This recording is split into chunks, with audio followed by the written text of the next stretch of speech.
जब से संसार बना है, ब्रह्मांड बना है, जब से उस परंपरा का हम सभी पालन करें। कहीं भी हवन होगा, यज्ञ होगा, कोई धार्मिक प्रतिष्ठान होगा, कोई संत महात्मा विद्वान पंडितों के द्वारा उस कार्यक्रम का आयोजन होता है।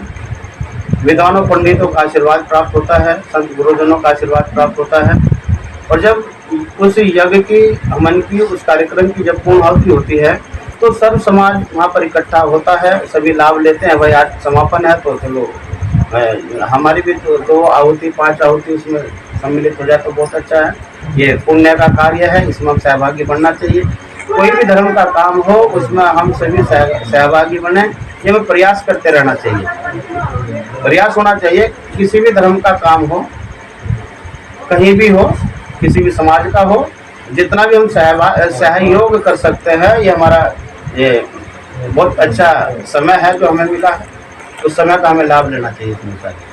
तो हमारे सनातन धर्म की एक परंपरा रही है, जहाँ भी कोई भी धार्मिक प्रतिष्ठान होता है तो वहाँ पर अंतिम के समय में पूर्णाहुति वाले दिन वहाँ पर एक हवन कुंडी बना करके तैयार करते हैं।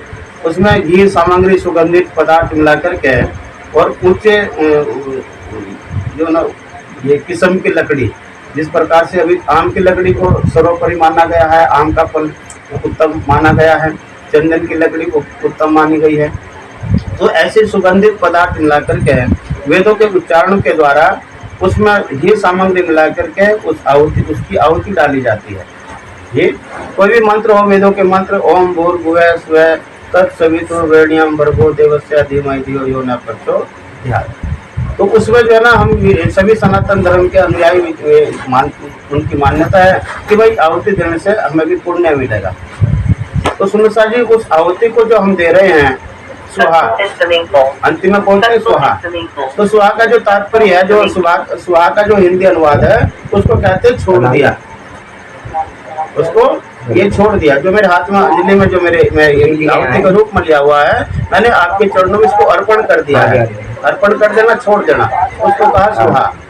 अब सुनो साहब जी, हमें विचार करना है। आज सब पढ़ा लिखा युग है, अब तक तो इतनी शिक्षा भी नहीं थी, आज तो नेट से, कंप्यूटर से हम जुड़े हुए हैं, तो उस पर विचार करना है कि उसको लाभ कितना मिलेगा उसको करने का जो हम कर रहे हैं, उसमें उस आहुति डालने का कितना लाभ मिलेगा। और जो बोलते हैं बाद में सुहा, तो क्या हमने छोड़ने के लिए संकेत किया है? उस वेद उच्चारण में छोड़ने के लिए क्या कहा गया है हमें? तो छोड़ने के लिए वह आहुति कही गई है या कुछ और भी सारा है? और भी है जी, आहुति है, उसको उसमें अग्नि में हम हवन कुंड में उसको आहुति डालते हैं और कहते हैं सुहा। ये मैंने जो मेरे हाथ में था ये छोड़ दिया, आपके चरणों में अर्पण कर दिया, तो क्या इससे करने का क्या लाभ मिलेगा, कितना बेनिफिट आपको मिलेगा? विचार करके बताओ। तो आप उस हवन कुंड में उस घी सुगंधित पदार्थ की आहुति छोड़ रहे हो, उसका आपको कितना लाभ मिलेगा और क्या भाव लेकर के आप छोड़ रहे हो कि जो मेरे हाथ में सामग्री है, घी पदार्थ मिले हुए, मैंने आपके चरणों में छोड़ दिया, तो क्या इसी से ही काम हो जाएगा? है जी, छोड़ने के लिए तो कुछ और संकेत है। जो हमारे अवगुण भरे हुए हैं, विकार भरे हुए हैं, उनको छोड़ना है उस हवन कुंड में, उनको सुहा करना है, उनका साथ देना नहीं है। क्रोध है, लोभ है, मोह है, छल है, कपट है, ईर्ष्या है, निंदा है, चुगली है, राग है, द्वेष है, उनको छोड़ने के लिए संकेत किया हुआ है वेद उच्चारण के मंत्र के द्वारा, और केवल हम घी सामग्री आहुति उसमें छोड़ रहे हैं। विचार करना सुंदर सा जी, आप जागृत बुद्धि का ज्ञान आपके पास में है, सुसुप्ति बुद्धि का ज्ञान तो लेकर के चल ही रहे हैं, लेकिन विचार करना है कि जो वो परंपरा हम कर रहे हैं उसका कितना लाभ हम ले रहे हैं, कितना मिलेगा, और इसमें छोड़ने के लिए क्या संकेत दिया है। उसमें छोटा जो विकार है वे, उसमें मैंने उस हवन कुंड में अगर छोड़ दिया, संकल्प ले लिया कि मेरे में झूठ बोलने का ये अवगुण है, और परमात्मा आपके चरणों प्रार्थना है, ये अवगुण मैंने आपके चरणों में छोड़ दिया, इससे मुझे बचा करके रखना। मेरे अंदर चोरी करने का अवगुण है, छल का अवगुण है, कपट का अवगुण है, किसी की चुगली करने का अवगुण है, ईर्ष्या करने का मेरे अंदर भाव है। तो एक एक करके जब हम अवगुण छोड़ेंगे एक यज्ञ में, अगर एक भी छोड़ने का संकल्प ले लिया तो फिर क्या होगा? अवगुण काढ़े गुण करे आरे से होवे। कब निकलेंगे अवगुण? तब संकल्प लेंगे तब निकलेंगे। मेरे में बीड़ी पीने का अवगुण है, मेरे में दारू पीने का अवगुण है, नशा करने का अवगुण है, तो अवगुणों को वैसे नहीं ठीक है आज ले लिया कर नहीं लूंगा भाई, आज ले लिया कर नहीं लूंगा, कहना कि ले ले कौन देख रहा, कल को नहीं लेने का फिर, तो कुछ नहीं, संकल्प ले हम परमात्मा के चरणों में साक्षी मान करके उनको संकल्प लेंगे तब अवगुण से बच सकेंगे। सुंदर साजी, जब मन में गलानी होगी ठीक उसके प्रति भाई बुराई है इसको छोड़ना है तब छूट पाएगा वो संकल्प लेने से। तो संकल्प कहते छोड़ दिया उसको, मैंने एक अवगुण आपको चरणों में छोड़ दिया, तो जब अवगुण इसमें से निकलेंगे तो गुण ग्रहण होंगे। जब ये घड़ा भरा हुआ है अवगुणों से तो कितना भी वाणी सुनो, कितनी भी चर्चा सुनो, कितना भी सत्संग सुनो, उसमें थोड़े टिक पाएगा वो तो पहले भरा हुआ है। वो जब टिकेगा जब वो खाली होगा, उसमें से कुछ निकलेगा तो। और क्या निकालना है? अवगुण निकालने हैं। अवगुण परमात्मा के चरणों में वो अर्पण करना है। तो ये हमारा यज्ञ, हमारा ये जो हम इस प्रतिष्ठान को करते हैं तो ये हमारा सफल होगा तब उसमें जब हमारी अवगुणों की आहुति उसमें हम छोड़ेंगे तब। ऐसे ही हमारी भी परंपरा है निजान संप्रदाय की, जब हमारा कोई ये कार्यक्रम होता है, मंदिर का कार्यक्रम हो, आश्रम का कार्यक्रम हो या घर पर कार्यक्रम है जैसे ही चला हुआ है, इसमें हम नारियल के फल जो है ना ये रखते हैं राज महाराज जी के चरणों में, और भी पंचमेवा भी रखते हैं और भी प्रसाद रखते हैं, क्योंकि परमात्मा की वाणी चलती हुई होती है, उसमें कहीं भोग भी आता है, कहीं प्रकरण बदलता है, कहीं दूसरा साहित्य किताब जो है ना हम प्रारंभ करते हैं, तो उसी बीच में जो है ना वो अखंड भोग बन जाता है। 5 दिन से जो प्रसाद रखा हुआ है, ये जल रखा हुआ है, ये केवल मात्र जल नहीं है, ये वेदों का उच्चारण, ब्रह्म वाणी का उच्चारण हुआ हुआ है, ये अखंड जल है, ये महाप्रसाद है। तो उस महाप्रसाद को प्रसाद जी हम जो है ना परमात्मा के प्रसाद समझ कर चलेंगे तो हमारे अंदर तो जो विकार है उनको हम छोड़ने का प्रयत्न करेंगे।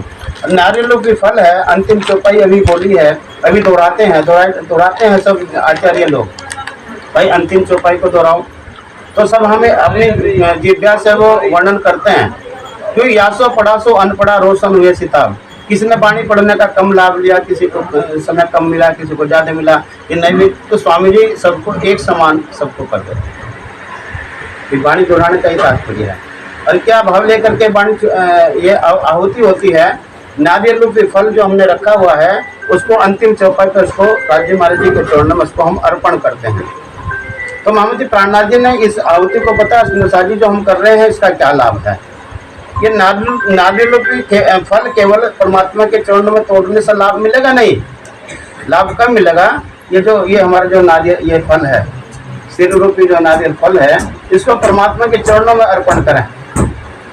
और स्वामी जी ने हवन करना क्या बताया है सुंदर सा जी, अभी भाई ने कहा कि इसको थोड़ा सा बोलने का मैं इसको बता रहा हूँ आपको, इसको विस्तार से समझना, ध्यान करना, विचार करना फिर कई शब्दों पर।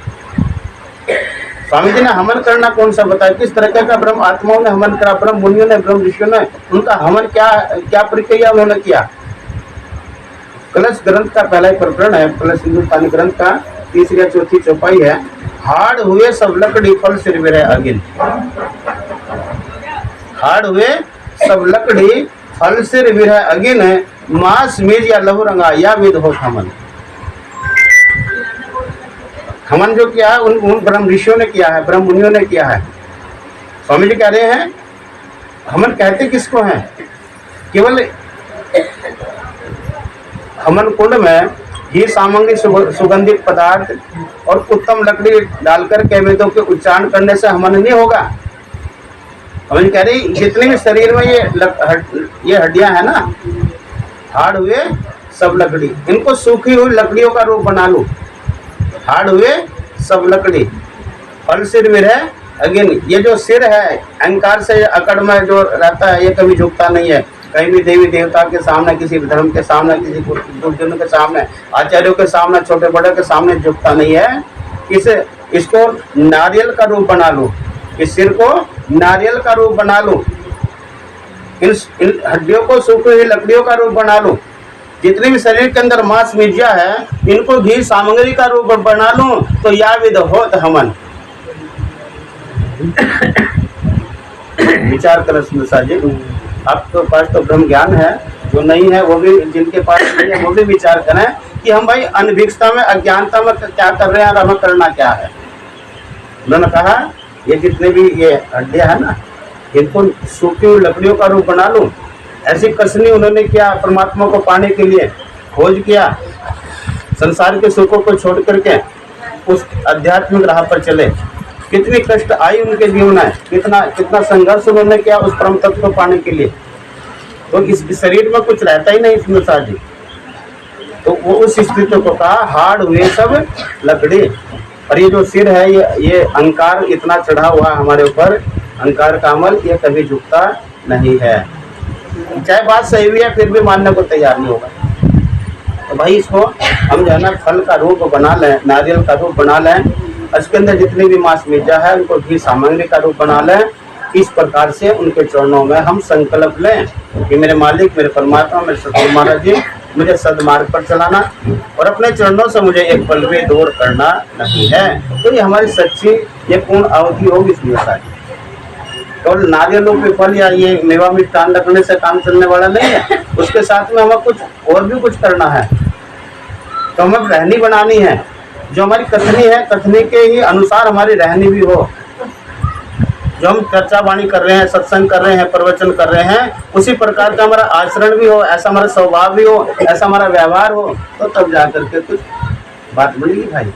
हम चर्चा भी कर रहे हैं, सत्संग भी कर रहे हैं, लेकिन हमारे स्वभाव में कोई परिवर्तन आया नहीं है, व्यवहार में कोई परिवर्तन नहीं आया है, रहने में कोई परिवर्तन आया नहीं है, उस सत्संग का, उस चर्चा का, उस धर्म के राह पर चलने का कुछ भी लाभ नहीं है सुंदर साथ जी।